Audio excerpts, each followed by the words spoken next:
सूरत महानगर पालिका ने पिछले कई सालों में बीआरटीएस बस और सिटी बस स्टॉप के लिए करोड़ों रुपए के टेंडर देकर बस स्टॉप बनाए थे, पर लगता है सूरत म्युनिसिपल कॉरपोरेशन के अधिकारियों को देश की जनता के खून पसीने की कमाई से कोई मतलब नहीं है। इसीलिए करोड़ों रुपए खर्च करने के बाद भी ये बस स्टॉप जो है ये बंजर हालत में है और अब स्थिति ऐसी है कि इन बस स्टॉप के ऊपर लोग कचरा फेंकने लगे हैं। सामाजिक कार्यकर्ता दिनेश भाई काचड़िया, जो कि हमेशा ही ऐसे मुद्दे उठाकर सरकारी अधिकारियों को नींद से जगाते रहते हैं, और आज भी उन्होंने ये मुद्दा उठाकर अधिकारियों का ध्यान केंद्रित करने की कोशिश की है और एक तरह से सूरत को स्वच्छ शहर घोषित करने की बात चल रही है, पर हकीकत कुछ और ही मालूम पड़ती है। આવેલા ડભોલી 4 રસ્તા છે, અહીંયા જોશું તો સુરત મહાનગરપાલિકાએ બનાવેલો સિટી બસ સ્ટોપ છે।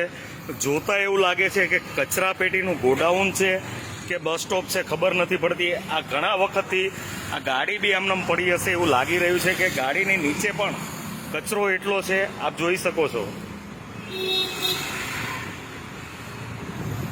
સુરત મહાનગરપાલિકાએ બનાવેલું આ બસ સ્ટોપ છે।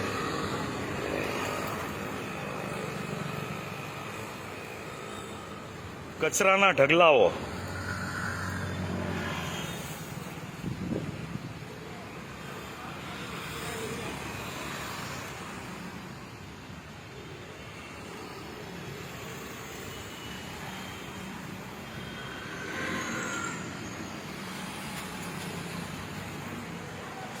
दिनेश काछड़िया, पूर्व कॉर्पोरेटर, सूरत महानगरपालिका।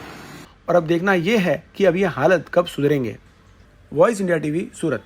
आपके व्यवसाय की जाहिरात वॉइस इंडिया टीवी पर पूरे गुजरात में दिखाने के लिए नीचे दिए गए नंबर पर संपर्क कीजिए।